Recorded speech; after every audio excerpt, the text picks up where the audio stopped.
अब स्टार्ट करते हैं। वॉइस क्लियर नहीं है?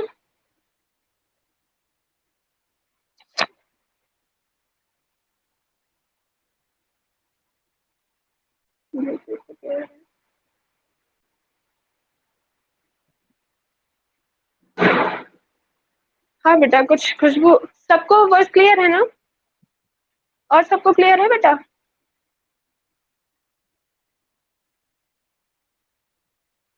बेटा मैंने लगाया हुआ है ना, ईयरफोन लगाया हुआ है मैंने। ठीक है, खुशबू बेटा, कुछ नेटवर्क प्रॉब्लम होगी, एक बार चेक करो।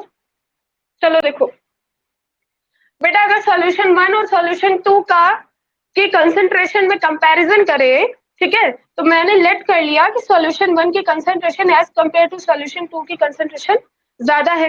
ठीक है, अगर इसकी कंसंट्रेशन ज्यादा है, हम बोल रहे हैं इसकी कंसंट्रेशन ज्यादा है, तो मतलब इसमें अमाउंट ऑफ सॉल्यूट ज्यादा है। ठीक है, जितना ज्यादा कंसंट्रेट सोल्यूशन उसमें उतना ही ज्यादा सॉल्यूट। ठीक है, सॉल्यूट इसमें ज्यादा है, इसकी कंसंट्रेशन कम है, मतलब इसमें सॉल्वेंट ज्यादा है, इसमें सॉल्यूट की कंसंट्रेशन कम है। ठीक है, अब देखो ध्यान से, सॉल्यूशन 2 में क्या ज्यादा बेटा? सॉल्वेंट ज्यादा। और सॉल्यूशन 1 में क्या ज्यादा? सॉल्यूट ज्यादा, सॉल्वेंट कम। ठीक है, अब तुम्हें ध्यान से, अब एक चीज अभी पढ़ लिया तुम लोगों ने कि ऑस्मोसिस है क्या? Osmosis is the net flow of solvent particle. Osmosis is the net flow of solvent particle from their higher concentration to their lower concentration. देखो ध्यान से, जब हम ऑस्मोसिस की बात कर रहे हैं तो मैंने वहां पर फ्लो ऑफ सॉल्वेंट लिया है, मैंने वहां पर फ्लो ऑफ सॉल्यूट नहीं लिया। ठीक है बेटा, यहाँ पर एक और वर्ड आता है डिफ्यूजन। ठीक है, देखो ध्यान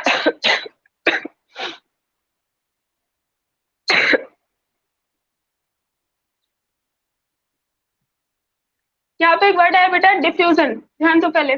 ऑस्मोसिस से कैसे अलग है डिफ्यूजन, ये भी समझो। ठीक है, बहुत डिफरेंस, 9th-10th में इसमें बहुत डिफरेंस लिखा है। ठीक है, osmosis is the net flow of solvent molecule बोल रहे हैं। ठीक है, लेकिन डिफ्यूजन में हम सॉल्वेंट और सॉल्यूट अलग से नहीं डिफाइन करेंगे। ठीक है, डिफ्यूजन क्या होता है? Diffusion is the flow of substance. ठीक है, मतलब ये सॉल्वेंट भी हो सकता है और सॉल्यूट भी हो सकता है। ठीक, diffusion is the flow of substance from their higher concentration to their lower concentration. ठीक है, diffusion is the flow of substance from their higher concentration to lower concentration, मतलब कुछ भी अगर हाई कंसंट्रेशन से अपनी लो कंसंट्रेशन की ओर जा रहा है तो वो प्रोसेस होगा क्या बेटा? डिफ्यूजन। समझ में आया, चाहे वो सॉल्यूट हो चाहे सॉल्वेंट हो। अब ध्यान से देखो, मैंने कहा solution 1 is has greater concentration as compare to solution 2, इसकी कंसंट्रेशन ज्यादा है, इसकी कम है, मतलब सॉल्यूशन 1 में क्या ज्यादा है? सॉल्यूट। और सॉल्यूशन 2 में क्या ज्यादा है बेटा? सॉल्वेंट ज्यादा है। ठीक है, अब ध्यान दो, सॉल्यूशन अगर हम सॉल्यूट के रिस्पेक्ट में देखें तो सॉल्यूट मुझे पता है 1 में ज्यादा दिख रहा है क्योंकि ये ज्यादा कंसंट्रेट है, मैंने लेट किया है। ठीक है, और ये कम कंसंट्रेट है, मैंने लेट किया है, तो इसमें सॉल्यूट कम होगा, तो सॉल्यूट इधर ज्यादा इधर कम, तो सॉल्यूट पार्टिकल का मूवमेंट किधर से किधर होगा? इधर से इधर, मतलब फ्रॉम फर्स्ट टू सेकेंड, क्योंकि देयर हायर सॉल्यूट की हायर कंसंट्रेशन फर्स्ट में है, लोअर कंसंट्रेशन सेकेंड में है। ठीक है, अब ध्यान दो, अगर बेटा मैंने सॉल्वेंट के रिस्पेक्ट में बात की, ठीक है, सॉल्वेंट के रिस्पेक्ट में बात की, तो सॉल्वेंट का अमाउंट सोल्यूशन 2 में ज्यादा है ना, क्योंकि इसकी कंसंट्रेशन कम है। ठीक है, थिक सोल्यूशन नहीं है बेटा, बहुत पतला सोल्यूशन है, थिन सोल्यूशन है, क्योंकि इसकी कंसंट्रेशन हमने क्या मानी है? कम मानी है। जब इसकी कंसंट्रेशन कम मान रहे हैं मतलब अमाउंट ऑफ सॉल्यूट कम मान रहे हैं, और जब अमाउंट ऑफ सॉल्यूट कम होगा तो क्या ज्यादा होगा? जाहिर सी बात है बेटा, सॉल्वेंट ज्यादा होगा। सॉल्वेंट सेकेंड में ज्यादा है, फर्स्ट में कम है, मतलब इसकी हायर कंसंट्रेशन सेकेंड में है, लोअर कंसंट्रेशन फर्स्ट में है, तो इसका मूवमेंट कहाँ से कहाँ होगा? सेकेंड टू फर्स्ट होगा। ठीक है, अब हमें डिफ्यूजन से पता चल गया कि किस सब्सटेंस का मूवमेंट कहाँ से कहाँ होगा। सॉल्यूट का मूवमेंट होगा from first to second, and solvent का मूवमेंट होगा फ्रॉम सेकेंड टू फर्स्ट। ठीक है, अब देखो ध्यान से, बीच में हमने लगा के रखी है, ये प्रोसेस चलता रहता है, ये हमेशा किसी भी चीज की कंसंट्रेशन को बैलेंस करना है तो वहां डिफ्यूजन हमेशा होता रहता है बेटा, है ना। किसी भी चीज की कंसंट्रेशन को बैलेंस करने के लिए डिफ्यूजन का प्रोसेस हमेशा होता रहता है, स्पॉन्टेनियस प्रोसेस है, और ये प्रोसेस तब तक चलता रहेगा जब तक कि दोनों ही सोल्यूशन की कंसंट्रेशन इक्वल ना हो जाए, मतलब इक्वल अमाउंट में सॉल्यूट इधर और इधर ना पहुंच जाए, इक्वल अमाउंट में सॉल्वेंट दोनों तरफ ना हो जाए, तब तक ये प्रोसेस चलता रहेगा। लेकिन हमने क्या किया भाई, हमने सॉल्यूट की मूवमेंट को रोकने के लिए, सॉल्यूट इधर से इधर ना जाए, हम नहीं चाहते कि मेरा सॉल्यूट इधर से इधर जाए, उसके मूवमेंट को रोकने के लिए मैंने किसका यूज कर लिया, एसपीएम। एसपीएम का मतलब सेमी परमेबल मेम्ब्रेन। अब सेमी परमेबल मेम्ब्रेन होती क्या है, देखो ये एक ऐसी मेम्ब्रेन होती है बेटा जिसके होल्स इतने छोटे होते हैं, बहुत छोटे, ठीक है। वो छोटे छोटे सॉल्वेंट के मॉलिक्यूल को तो जाने देगी, सॉल्वेंट का मॉलिक्यूल छोटा होता है, वो तो आराम से चला जाएगा, लेकिन सॉल्यूट का मॉलिक्यूल इन होल्स के कंपैरिजन में बड़ा होगा, तो वो जा ही नहीं पाएगा। इस सेमी परमेबल मेम्ब्रेन को बेटा क्रॉस करके वो उधर नहीं जा पाएगा, समझ में आ रहा है। तो यहाँ सॉल्यूट पार्टिकल का मूवमेंट तो रुक जाएगा ना क्योंकि वो क्रॉस ही नहीं कर पा रहे इनको, ठीक है। ध्यान दो भाई, डिफ्यूजन डिफ्यूजन क्या होता है बेटा, कोई भी सब्सटेंस अपनी हायर कंसेंट्रेशन से लोअर कंसेंट्रेशन में जाता है, ठीक है। अब सॉल्यूट को भी अपनी हायर से लोअर में जाना है, लेकिन बीच में हमने लगा दिया क्या, सेमी परमेबल मेम्ब्रेन, जो केवल और केवल अलाउ करेगा movement of solvent particle. Solute के पार्टिकल को जाने ही नहीं देगा, क्यों, क्योंकि होल्स बहुत छोटे हैं as compare to solute particle, ठीक है। तो वो तो जा ही नहीं, क्रॉस ही नहीं कर पाएंगे, होल्स बहुत छोटे हैं, जबकि सॉल्वेंट के पार्टिकल आराम से क्रॉस कर लेंगे, ठीक है। तो होगा क्या यहाँ, सॉल्यूट का तो कहीं से भी मूवमेंट ही पॉसिबल नहीं होगा, क्योंकि हमने लगा दिया सेमी परमेबल मेम्ब्रेन, ठीक है।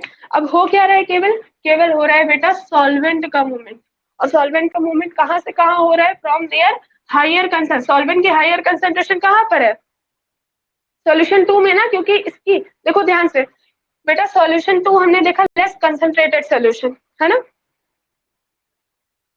सॉल्यूशन 2 क्या है, लेस कंसंट्रेटेड है, इसका मतलब इसमें सॉल्यूट कम सॉल्वेंट ज्यादा, तो सॉल्वेंट की इंडिविजुअल सॉल्वेंट की कंसंट्रेशन कहाँ ज्यादा है, सॉल्वेंट की कंसंट्रेशन सॉल्यूशन 2 में ज्यादा है, सॉल्यूशन 1 में कम है, तो सॉल्वेंट का मूवमेंट कहाँ से होगा, from their higher concentration to their lower concentration, from solution 2 to solution 1 होगा, ठीक है। अब सॉल्यूट का क्यों नहीं हो रहा है ये समझ में आ गया ना, क्योंकि हमने वहां पर एसपीएम लगा के रखा है। बाकी अगर कंसंट्रेशन को इक्वल करने के लिए दोनों ही पार्टिकल का मूवमेंट होता है, ठीक है।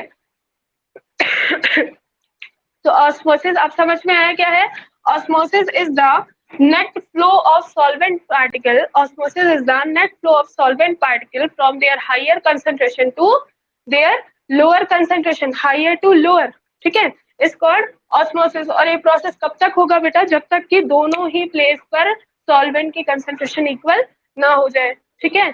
अब ध्यान दो, अगर यहाँ पर मैंने दो चीजें ली थी, दोनों सोल्यूशन लिया था, ठीक है, अगर सोल्यूशन ना लेकर के एक जगह प्योर सॉल्वेंट ले लिया जाए, वैसे मैंने एसपीएम से इसको अलग कर दिया सेमी परमेबल मेम्ब्रेन से, ठीक है। ये हो गई सॉल्यूशन साइड और ये हो गया तुम्हारा प्योर सॉल्वेंट, ठीक है, प्योर सॉल्वेंट और ये हो गया सॉल्यूशन। तो बताओ भाई कि अब कंसंट्रेट किसकी सॉल्वेंट की कंसंट्रेशन कहाँ पर ज्यादा है, मूवमेंट कहाँ से कहाँ होगा, from container second to container first होगा या फिर container first to container second, कौन बताएगा बेटा सॉल्वेंट का मोशन। हाँ बताओ काव्या बेटा, second to first, very good. देखो यहाँ प्योर सॉल्वेंट बोला जा रहा है ना, और यहाँ बेटा सॉल्यूशन। प्योर सॉल्वेंट का मतलब इसमें सॉल्यूट है ही नहीं, सॉल्यूट बिल्कुल भी है ही नहीं, पूरा का पूरा क्या है, यहाँ तो पूरा का पूरा सॉल्वेंट है ना, मतलब सबसे ज्यादा कंसेंट्रेशन यहाँ किसकी है, सॉल्वेंट की है, सॉल्यूट तो गायब है, बिल्कुल है ही नहीं। जबकि सॉल्यूशन में सॉल्यूट भी प्रेजेंट है, ठीक है, सॉल्यूशन में देखो सॉल्यूट भी प्रेजेंट है, यहाँ प्योर सॉल्वेंट नहीं है, तो सबसे ज्यादा सॉल्वेंट की कंसेंट्रेशन होगी कंटेनर, हाँ कंटेनर सेकेंड, हाँ सेकेंड में होगी, ठीक है। यानी यहाँ पर प्रोसेस जो होगा ऑस्मोसिस का प्रोसेस होगा बेटा सेकेंड टू फर्स्ट, मतलब प्योर सॉल्वेंट से सॉल्यूशन। तो क्या बोल सकते हैं बेटा ऑस्मोसिस को, इन टर्म्स में अगर मुझे बोलना हो तो क्या बोल सकते हैं, ध्यान दो, osmosis is the net flow, osmosis is the net flow, और नेट फ्लो इसलिए बोला जा रहा है बेटा, ध्यान दो अभी समझ में आएगा नेट फ्लो के, osmosis is the net flow of solvent, net flow of solvent from pure solvent side to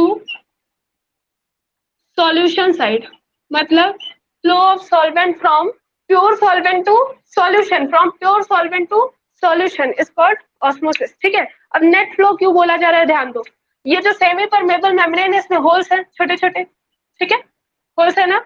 अब इन होल्स को, ये देखो ये मेम्ब्रेन है, अब इधर भी पानी है इधर भी पानी है, दोनों जगह ये मेम्ब्रेन के इस साइड भी पानी है इस साइड भी सॉल्यूशन है, मतलब सॉल्वेंट के कुछ पार्टिकल होंगे, इस साइड भी सॉल्वेंट के कुछ पार्टिकल होंगे।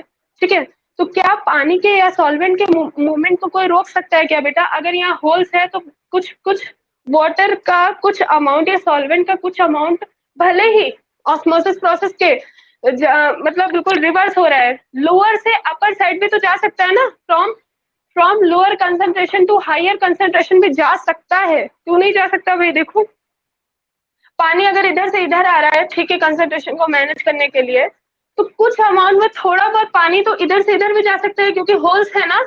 क्या पानी को रोक सकता है क्या कोई? या पानी अपने आप तो रुकेगा नहीं बेटा, उसका फ्लो तो चलता रहेगा, लेकिन ज्यादा फ्लो किधर से किधर होगा?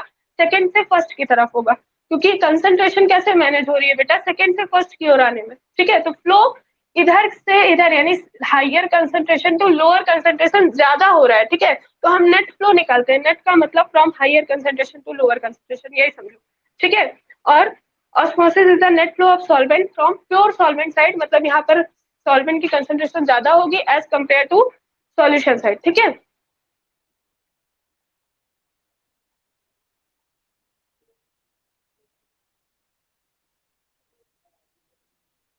हाँ बेटा, नेट फ्लो का मतलब ही यही है ना प्रिया?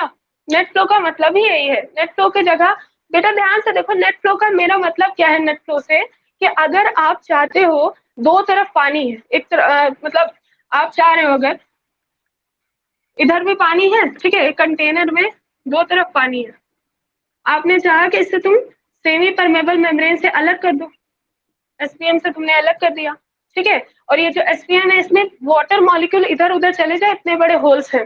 ठीक है, तो बेटा पानी के कुछ मॉलिक्यूल इधर से इधर भी जाएंगे और इधर से इधर भी आएंगे। ठीक है, तुम ऐसा प्रिवेंट नहीं कर सकते कि लोअर से हायर नहीं जाए, कुछ मॉलिक्यूल्स जाएंगे, लेकिन जो ज्यादा फ्लो होगा, जो कंसंट्रेशन को मैनेज करेगा, इक्वलाइज करेगा, वो किधर से किधर आएगा बेटा? From higher high to low, मतलब ये वाला जो फ्लो होगा वो ज्यादा अमाउंट में होगा।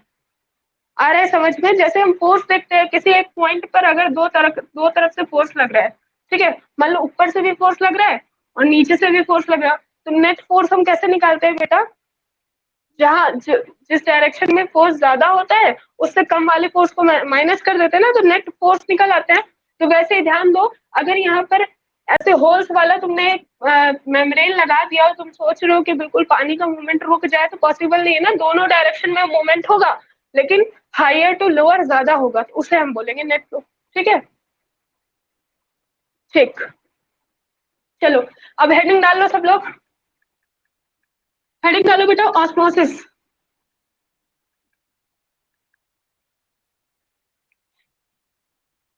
ऑस्मोसिस लिखो,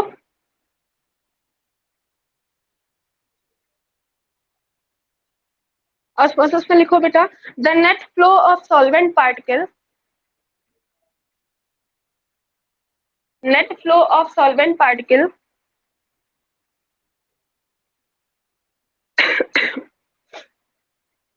from their higher concentration, net flow of solvent particle from their higher concentration to their lower concentration,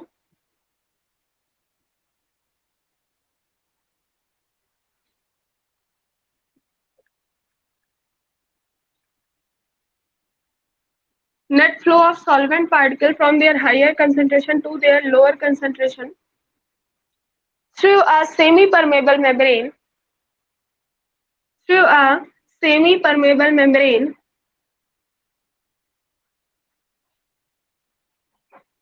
through a semi-permeable membrane is called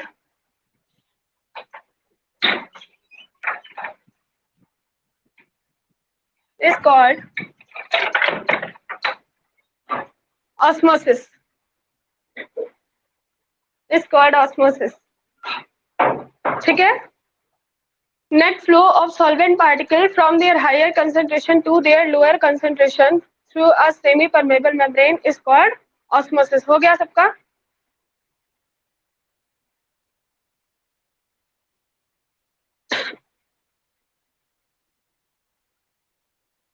okay. अब देखो बेटा ध्यान से, मान लो ये प्योर सॉल्वेंट है, ठीक है, और ये सॉल्यूशन है। अब सबको पता है प्योर सॉल्वेंट में सॉल्वेंट की कंसंट्रेशन ज्यादा ही होती है, ठीक है, सॉल्यूशन में कम होती है। तो यहाँ सॉल्वेंट पार्टिकल का मूवमेंट होगा from pure solvent to solution, ठीक है। अब ध्यान से देखो बेटा, तुम्हें कुछ ऐसा करना है कि ये जो मूवमेंट है इधर से इधर आने का, क्योंकि बीच में तुमने सेमी परमेबल मेम्ब्रेन लगा के रखी है, तो सॉल्वेंट पार्टिकल का मूवमेंट आराम से होता रहेगा, ठीक है। लेकिन अगर तुम्हें इस मूवमेंट को रोकना है, ठीक है, पानी के इस मूवमेंट को रोकना है अगर, तो कुछ ना कुछ एक्स्ट्रा एफर्ट करना पड़ेगा, ठीक है। तो क्या करेंगे हम, जिधर से जिधर पार्टिकल आ रहे हैं, ऐसे समझो, हाँ, जिधर पार्टिकल आ रहे हैं, देखो from pure solvent to solution, particle इधर से चल करके यहाँ पर आ रहे हैं ना, तो अगर मुझे यहाँ पर आने से रोकना है इन पार्टिकल को कि आप अपने ही कंटेनर में रहो, इधर मत आओ, कंसंट्रेशन इक्वल नहीं करनी, तो क्या करोगे बेटा, सॉल्यूशन साइड पर तुम कुछ एक्सटर्नल प्रेशर अप्लाई कर दोगे, ठीक है, पिस्टन लगा दोगे। और पिस्टन का काम क्या होता है बेटा, प्रेशर को एक्सर्ट करना, ठीक है।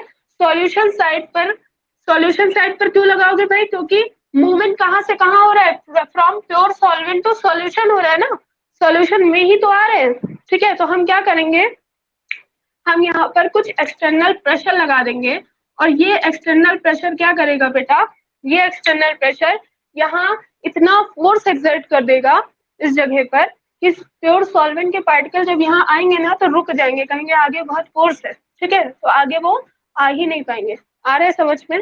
ध्यान से देखो, तुम्हें अगर ऑस्मोसिस का प्रोसेस क्या है बेटा, movement of solvent particle from pure solvent to solution, मतलब इधर से इधर जो सॉल्वेंट के पार्टिकल आ रहे हैं इसी को ऑस्मोसिस कह रहे हैं, ये प्रोसेस चल रहा है।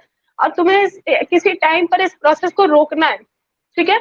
तो रोकने के लिए क्या करेंगे, यहाँ सॉल्यूशन साइड पर, सॉल्यूशन, ध्यान रखो ये चीज याद रखो, सॉल्यूशन साइड पर बेटा कुछ एक्सटर्नल प्रेशर एक्सर्ट करेंगे, और ये एक्सटर्नल प्रेशर जब एक्सर्ट कर देंगे ना पिस्टन लगा करके किस साइड पर, सॉल्यूशन साइड पर, तो क्या होगा, ऑस्मोसिस का प्रोसेस रुक जाएगा, मतलब मूवमेंट ऑफ सॉल्वेंट पार्टिकल यहाँ से यहाँ जो आ रहे हैं वो रुक जाएगा। ध्यान से खुद ही दिमाग लगा के सोचो, अगर इधर बहुत ज्यादा प्रेशर एक्सर्ट कर दिया हमने, ठीक है, इतना प्रेशर एक्सर्ट कर दिया कि अब इधर मूवमेंट, जब इधर मॉलिक्यूल्स आएंगे तो उनके लिए जगह ही नहीं, क्योंकि बहुत ज्यादा फोर्स लग गया है, ठीक है, तो वो पार्टिकल यहीं पर रुक जाएंगे, आ ही नहीं पाएंगे, ठीक है। तो इस प्रेशर को ही क्या बोलते हैं, ऑस्मोटिक प्रेशर, ठीक। समझो भाई ऑस्मोटिक प्रेशर क्या है, osmotic pressure osmotic pressure is the external pressure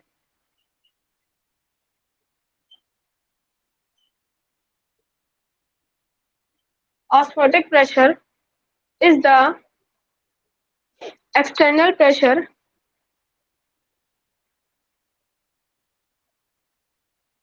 applied over solution side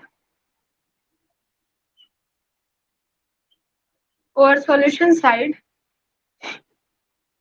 to stop osmosis।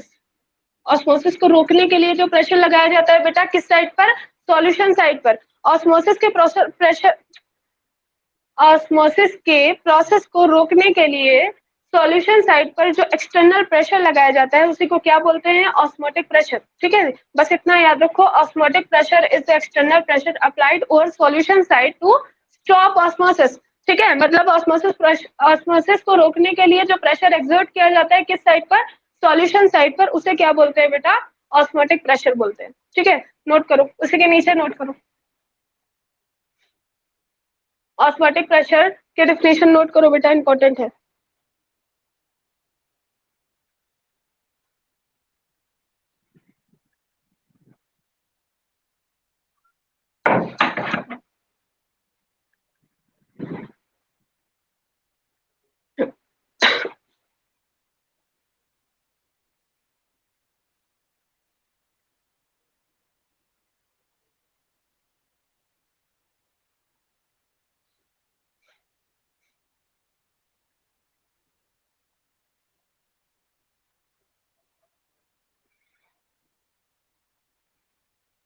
हाँ बेटा, पूछो बेटा।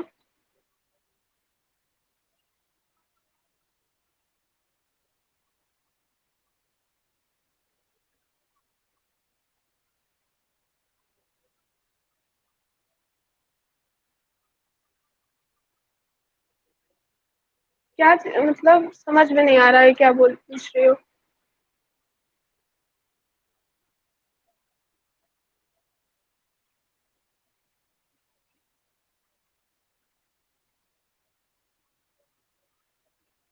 हाँ हाँ, देखो इसमें क्या करें।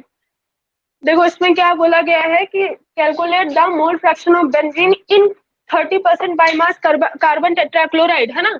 30% बाई मास का मतलब होता है बेटा 30 gram of solute present in 100 gram of solvent. और इसमें सॉल्वेंट क्या है? CCl4 है। कार्बन टेट्राक्लोराइड CCl4 क्या है बेटा? CCl4 सॉल्वेंट है, और बेंजीन इसमें सॉल्यूट है। ठीक है, तो क्या करोगे भाई, सॉल्यूट को पहले मोल्स निकाल लोगे। कैसे मोल्स निकालोगे? 30 ग्राम बेंजीन और उसका मोलर मास से डिवाइड करके इसके मोल्स निकाल लोगे। ठीक है, उसके बाद हाँ 100 ग्राम ऑफ CCl4, इसको 70 क्यों लोगे, 100 लोगे ना, क्योंकि सॉल्वेंट का टोटल वेट तो 100 ले रहा है ना। हाँ ठीक है, ठीक। हो गया, ये नोट कर लिया।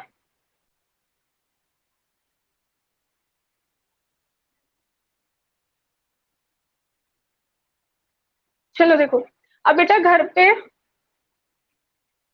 ठीक है बेटा, घर पे सबके यहाँ आरओ होगा।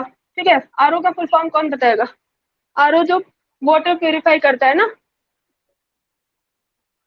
Very good Anshuman. Reverse osmosis, है ना। सबको पता चल गया ना अब ऑस्मोसिस क्या है? ऑस्मोसिस का प्रोसेस सबको,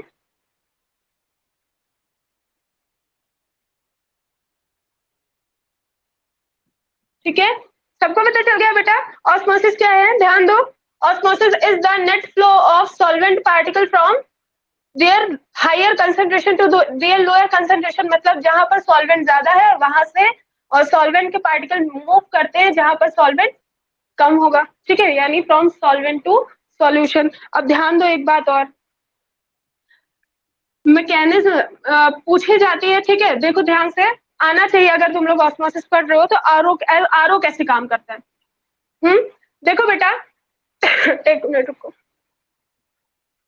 70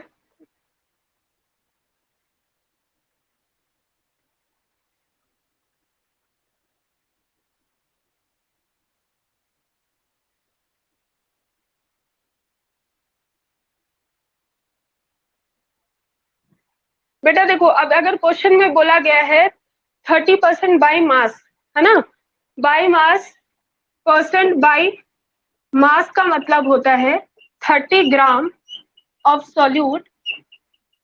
ठीक है, प्रॉपर डेफिनेशन से जाओ ना। 30, अगर बोला गया 30% बाई मास, ठीक है, तो इसका मतलब है 30 gram of solute present in 100 gram of solvent. ठीक है, सॉल्यूट के कितने ग्राम? 30 ग्राम present in 100 gram of solvent. अब वहां पर बेंजीन क्या किसका जैसा काम कर रहा है, बोला जा रहा है ना, बेंजीन प्रेजेंट इन CCl4, मतलब बेंजीन सॉल्यूट का काम कर रहा है। वो कितना ग्राम लेंगे? 30 ग्राम। ठीक है, और CCl4 कितने ग्राम लेंगे? 100 ग्राम, क्योंकि बोला गया है ना 30% बाई मास।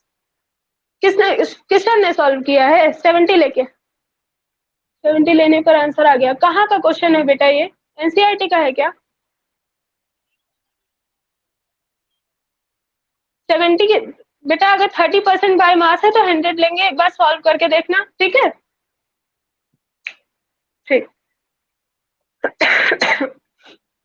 अब देखो ध्यान से बेटा, ऑस्मोटिक प्रेशर क्या होता है? अगर मुझे सॉल्वेंट के पार्टिकल का movement from their higher concentration to lower concentration prevent करना है, रोकना है, तो सॉल्यूशन साइड पर जो एक्सटर्नल प्रेशर अप्लाई करते हैं उसी को बोला जाता है ऑस्मोटिक प्रेशर। अब ध्यान दो, अगर ये प्रेशर बहुत ज्यादा हो गया, ठीक है, मैंने पहले प्रेशर अप्लाई किया, इस प्रेशर के अप्लाई करने से क्या हुआ, जो इधर से इधर पार्टिकल आ रहे हैं वो आना बंद कर दिए। ठीक है, वो पार्टिकल यहाँ पर रुक गए, अब पार्टिकल आगे नहीं बढ़ रहे हैं, मतलब इसी कंटेनर में, इस कंटेनर में आ नहीं रहे।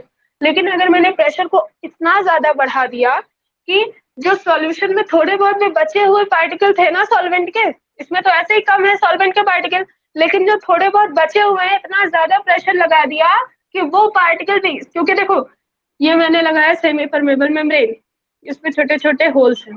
सेमी परमेबल मेम्ब्रेन में बहुत छोटे होल्स होते हैं कि वो केवल और केवल सॉल्वेंट के पार्टिकल को मूव करने के लिए अप्लाई करती है बेटा, सॉल्यूट के पार्टिकल मूव नहीं कर सकते। ठीक है,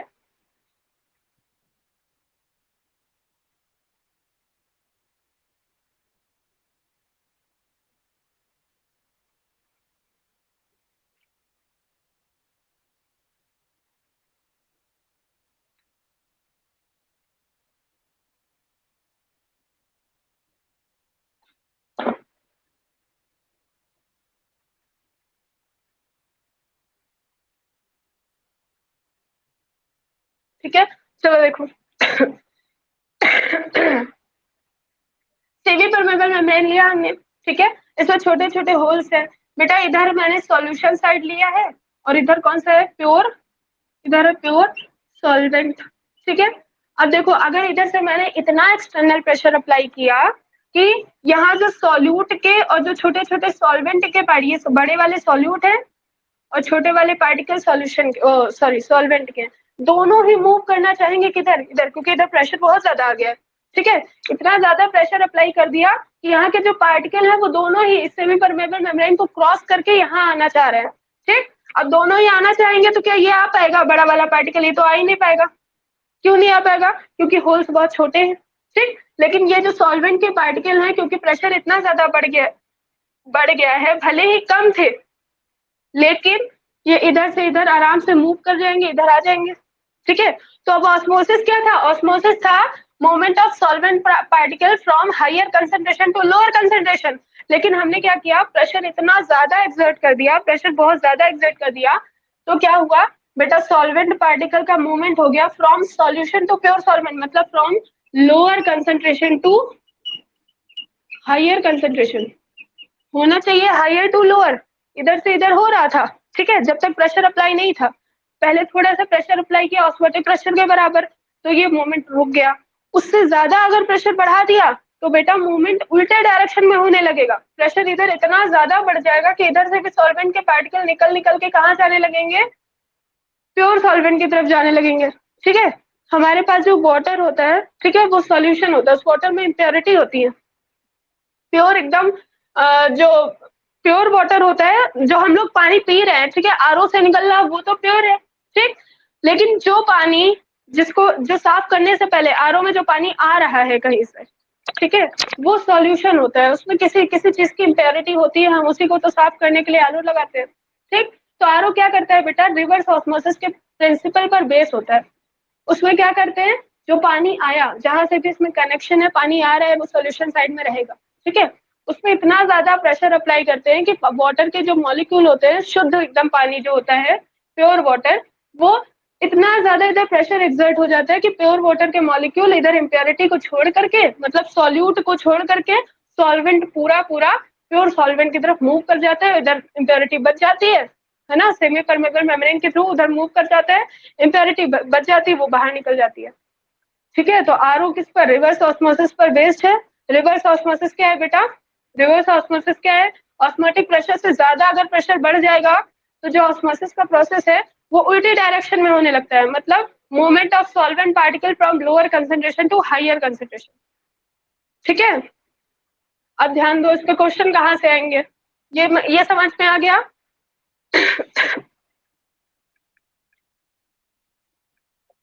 अब ध्यान दो बेटा, क्वेश्चन कहाँ से आएंगे इसमें।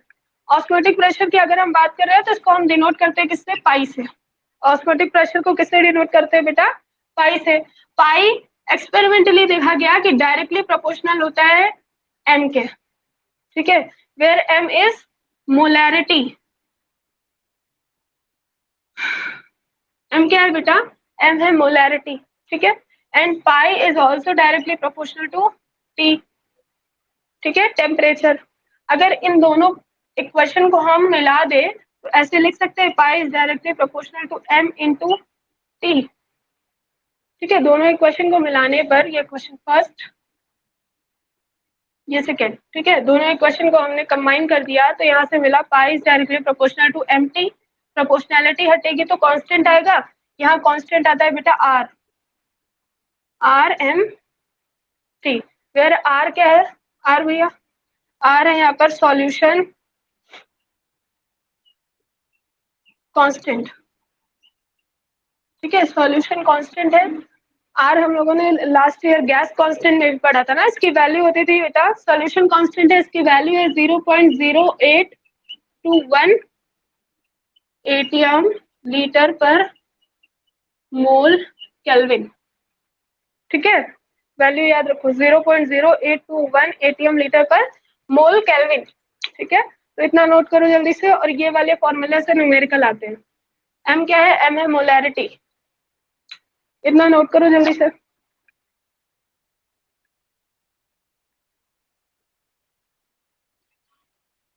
क्या बेटा,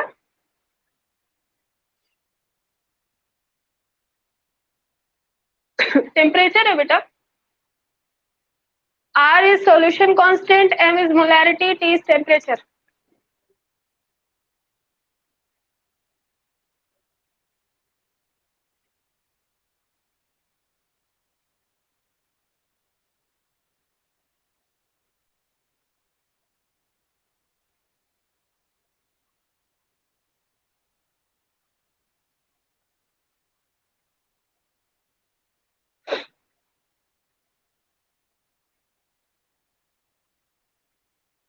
बेटा ये R की वैल्यू है 0, ये कांस्टेंट है ना, तो कांस्टेंट की वैल्यू है 0.0821 एटीएम लीटर पर मोल केल्विन, याद रखो इसको।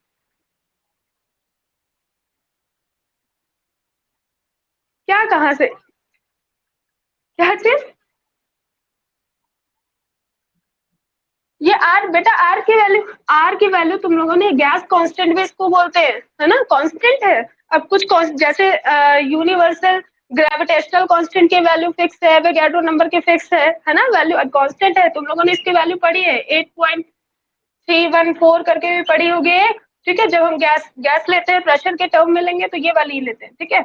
और एक ये वाली वैल्यू पढ़ी होगी पहले 821 वाली, 0.0821, ये याद रखो। सॉल्यूशन में ये वाली वैल्यू लेंगे 0.0821, ठीक है। कांस्टेंट की वैल्यूज तो होती हैं।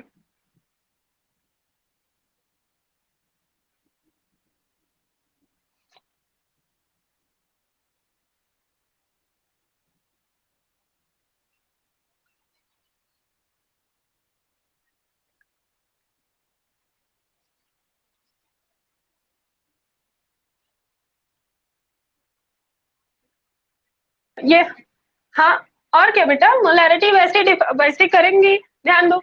अब देखो, अगर क्वेश्चन में मोलैरिटी सीधे गिवन है तब तो इस फॉर्मूले से निकाल देंगे, ठीक है। नहीं तो फिर हमें मोलैरिटी का एक फॉर्मूला आता है, क्या आता है भाई, moles of solute upon volume of solution, हाँ, ऑफ सॉल्यूशन इन लीटर, ठीक है। तो यहाँ से मोलैरिटी कैलकुलेट कर लेंगे और यहाँ पे पुट करके वैल्यू निकाल लेंगे।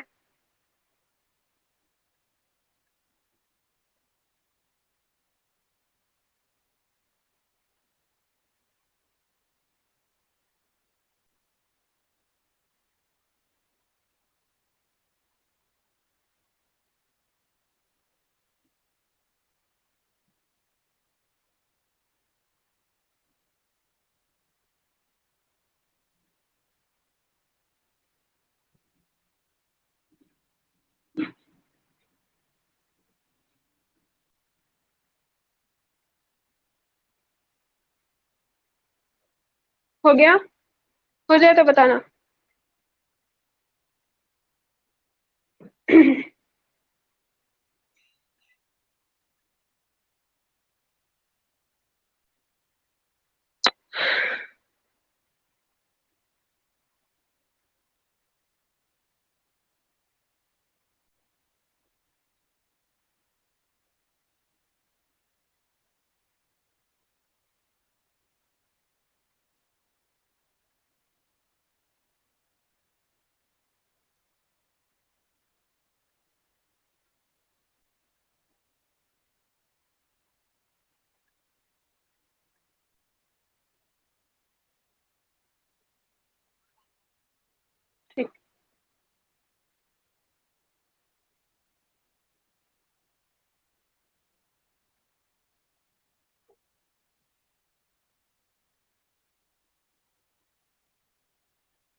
क्वेश्चन लिखो बेटा एक।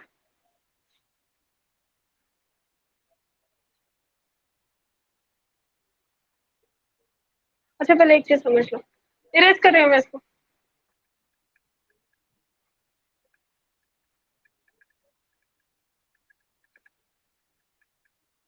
अब ध्यान दो, अगर मेरे पास दो सोल्यूशन है, ठीक है, और मुझे ऑस्मोटिक प्रेशर के बेस पर उन दोनों सोल्यूशन को कंपेयर करना है, तो वो सोल्यूशन बेटा 3 टाइप्स के हो सकते हैं। ध्यान दो कितने टाइप के हो सकते हैं, 3 टाइप्स के, ठीक है। ऑस्मोटिक प्रेशर के बेस पर सोल्यूशन 3 टाइप्स के हो सकते हैं। कौन कौन से?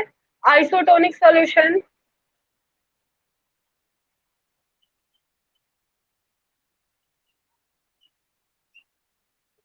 ठीक है, hypotonic,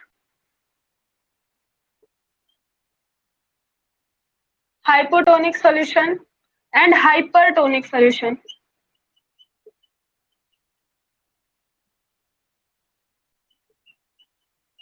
hypertonic solution, isotonic solution, hypotonic solution and hypertonic solution, ठीक है। आइसोटोनिक सोल्यूशन क्या होते हैं समझो, अगर मेरे पास एक दो सोल्यूशन है, पहले का प्रेशर है पाई 1 और दूसरे का ऑस्मोटिक प्रेशर है पाई 2, ठीक है, पहले का ऑस्मोटिक प्रेशर पाई 1, दूसरे का पाई 2। अगर दोनों ही ऑस्मोटिक प्रेशर आपस में इक्वल है, that means pi 1 equals to pi 2, दोनों सोल्यूशन के ऑस्मोटिक प्रेशर इक्वल है, तो वो दोनों सोल्यूशन एक दूसरे के आइसोटोनिक सोल्यूशन कहलाएंगे, ठीक है बेटा। अगर दो सोल्यूशन के ऑस्मोटिक प्रेशर आपस में इक्वल है, तो वो दोनों ही सोल्यूशन कैसे होते हैं? आइसोटोनिक सोल्यूशन होते हैं, ठीक है। अगर बेटा मेरे पास दो सोल्यूशन है, पाई 1 और पाई 2 ऑस्मोटिक प्रेशर वाले, ठीक, अगर दोनों के ऑस्मोटिक प्रेशर आपस में इक्वल, तो दोनों आइसोटोनिक सोल्यूशन। अब जरा पाई 1 की वैल्यू लिखो बेटा, दोनों का ये फॉर्मूला तो एक ही होगा ना, MRT, ठीक है। टेम्परेचर, और ये तो कांस्टेंट ही है, आर की वैल्यू तो कांस्टेंट ही है, टेम्परेचर किसी सॉल्यूशन को हमने रखा है तो उसके लिए दोनों सॉल्यूशन के लिए टेम्परेचर भी कांस्टेंट होगा, तो एम और टी तो कांस्टेंट हो गया। M1 सॉल्यूशन में मोलैरिटी चेंज हो सकती है, ठीक है, मतलब पाई 1 सॉल्यूशन की मोलैरिटी होगी M1, पाई 2 जहां ऑस्मोटिक प्रेशर होगा, मतलब सॉल्यूशन सेकेंड चेंज क्या होगा बेटा, M2, चेंज क्या होगा, M2।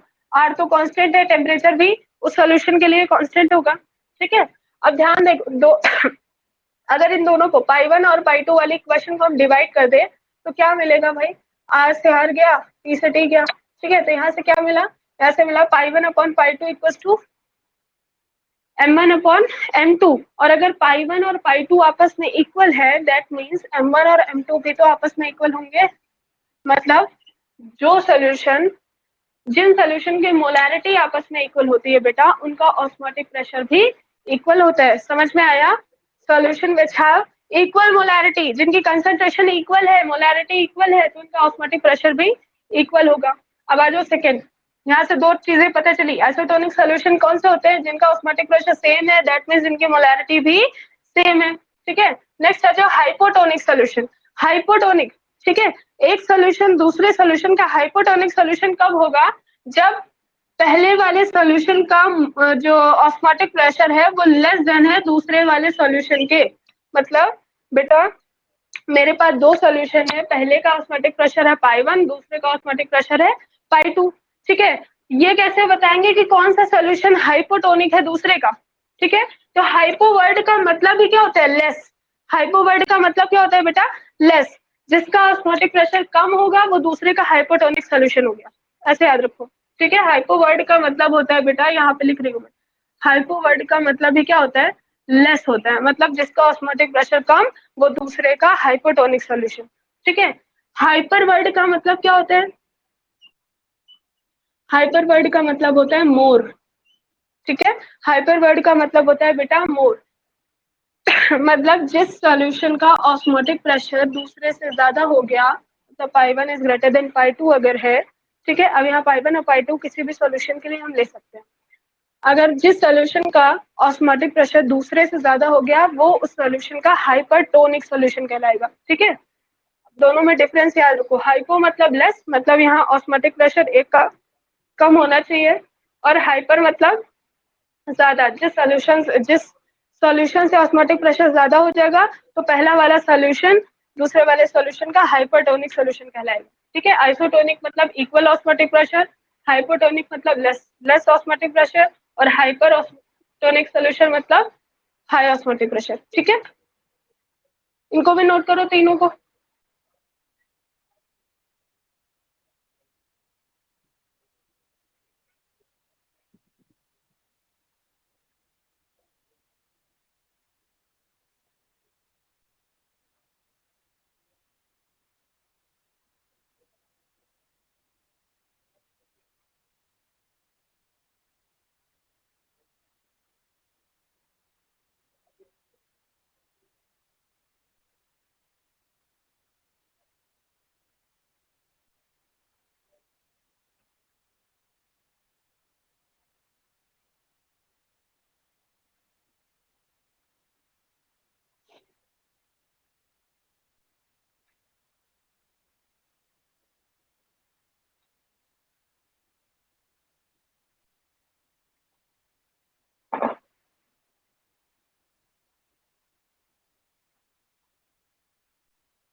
हो गया।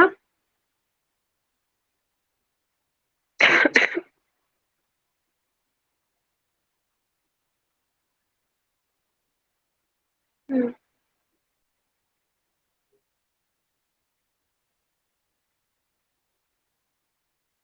अब बेटा काव्या मुझे अब वाला क्वेश्चन बोलो।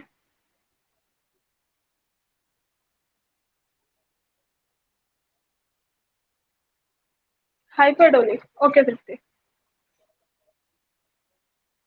देखो भाई, हाइपरटोनिक सोल्यूशन क्या है? बेटा मेरे पास दो सोल्यूशन है, ठीक है। पहले वाले सोल्यूशन का कोई भी सोल्यूशन है, एक सोल्यूशन है ए, एक सोल्यूशन है बी, ठीक है। पहले वाले सॉल्यूशन का ऑस्मोटिक प्रेशर मैंने लेट कर लिया पाई वन या फिर पाई ए। फर्स्ट वाला सॉल्यूशन ए है ना, तो इसका ऑस्मोटिक प्रेशर पाई ए। सेकेंड वाला सॉल्यूशन बी है, तो इसका ऑस्मोटिक प्रेशर पाई बी। ठीक है।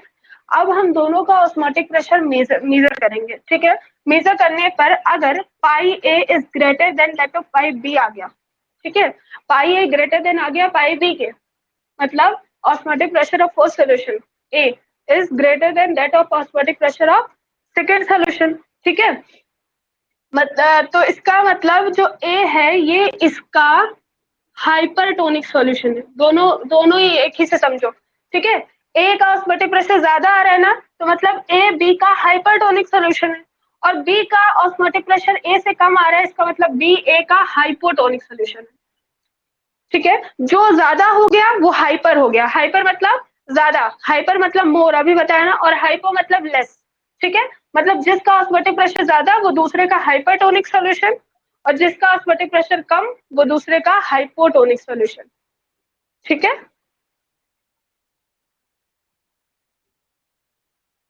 हाँ, अब क्वेश्चन बताओ भाई, जिसको डिस्कस करना था। 70, 100 क्या बोल रहे थे तुम लोग?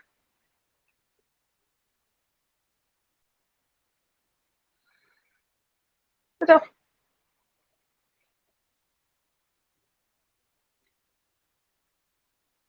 आवाज नहीं आ रही काव्या? बेटा मुझे आवाज नहीं आ रही है।